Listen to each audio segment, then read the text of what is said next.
let's update a story that we discussed at length on Monday, which is the reigning number one player as voted by his peers in the National Football League, Tyreek Hill, throwing up the deuces on the Miami Dolphins after losing to the New York Jets and not making the playoffs, as he said, for the first time in his career. I'm out.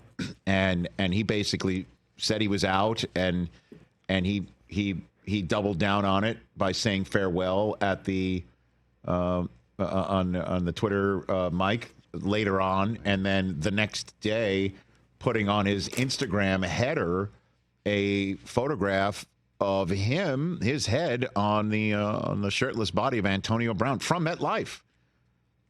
When Antonio Brown basically said farewell to the Tampa Bay Buccaneers on the field at MetLife, it was in the bowels of MetLife that Tyreek Hill verbally left the Miami Dolphins.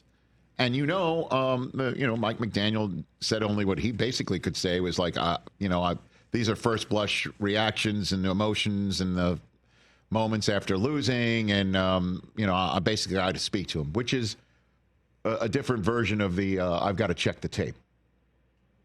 I can't evaluate it until I check the tape. Can't evaluate it unless they speak to Tyreek Hill. Am I reading this right? Well, we thought we were reading it right. Mike McDaniel and Chris Greer, the general manager of the Miami Dolphins, both of whom got the release of support rather than getting released. That's what you want.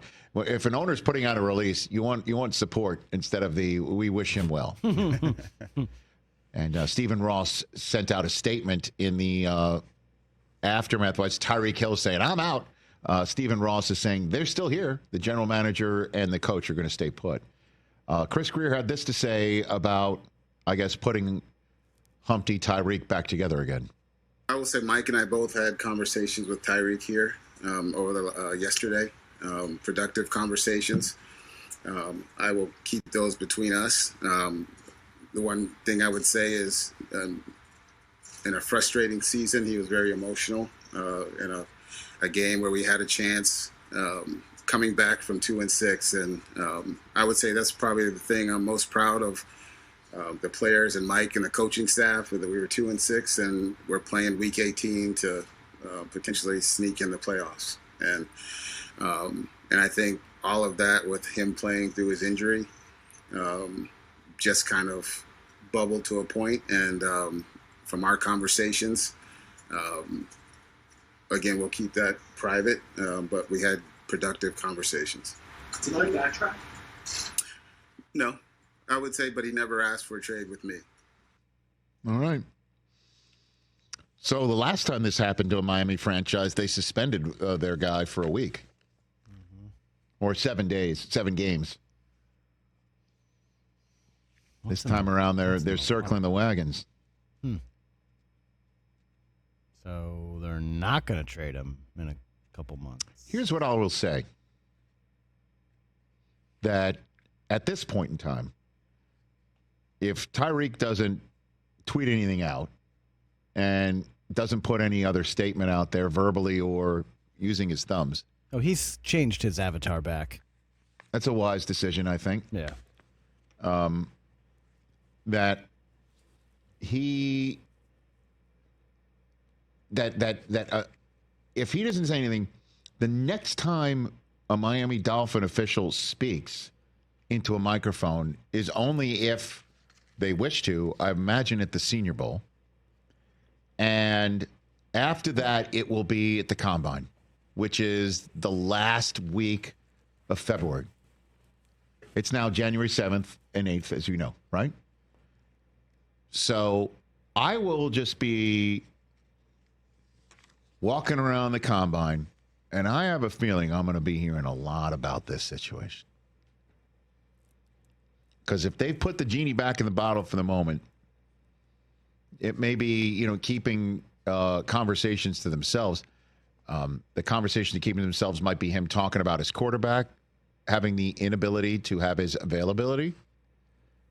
Or it could be about money. It could be about a contract. It could be about, I haven't asked for a trade out, but maybe the team says, I'm just totally spitballing here.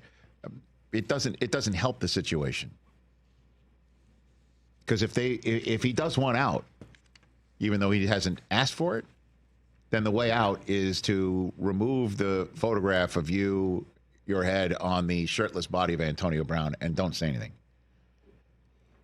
And I just know, walking around the combine, I'll keep an ear out. As you know, I come back with rumors. Yeah. You ruined my football season. I didn't ruin the football season when I heard the sense of what Jerry Jones said at the Senior Bowl about we're going all in. Isn't like we're going to go all in on free agents to supplement a team that just lost and got one and done. No, they're just going to keep everything the same. I told you that as soon as I got back from the combine, and guess what? I was right. Yeah, you ruined my I football also said season. the Giants were done with Daniel Jones. Guess what? I was right. I also said that the backup plan for the Minnesota Vikings is what I heard at quarterback would be Trey Lance. Guess what? Very wrong. That's what happens with the rumors. Rich, I want to point something. By the way, couldn't be wronger. Yeah. But Sam Darnold and Trey Lance did start a Week 18 game for their respective teams. So you were close. Right? Well, they both didn't play great. Very wrong. Guys, you know one thing about this Tyreek Hill thing that no one seems to be talking about? I don't know how big of a reason this is, but, you know, the fact that what happened to him with the cops driving into that stadium, having to drive past that every single day you go to work. Oh, I mean, probably. Certainly if he's feeling it in his wrist, too, and that's the injury I think that they were referring to right there. But the Dolphins did give a full-throated rebuke of those officers. I'm sure. In their local community. But still, it's like I have to drive by on my way home to work, to and from work every day. The last place I got hit in a car. And it's just like you sit there and you look at that. Now, I can't imagine how it would be if I was in his situation. Might have something to do with the fact that he wants out of there. Stephen A. will touch on that in the podcast, by the way. Look at you. Oh. Whoa. Felly, what the football? Thank you for reminding me to promote Susie Schuster and Amy Trask with What the Football. Okay. You know, and by the way, Stephen A. Smith, their guest, that's one thing, because you know Del Tufo is doing his banking during that podcast whenever he's taking that podcast in, right?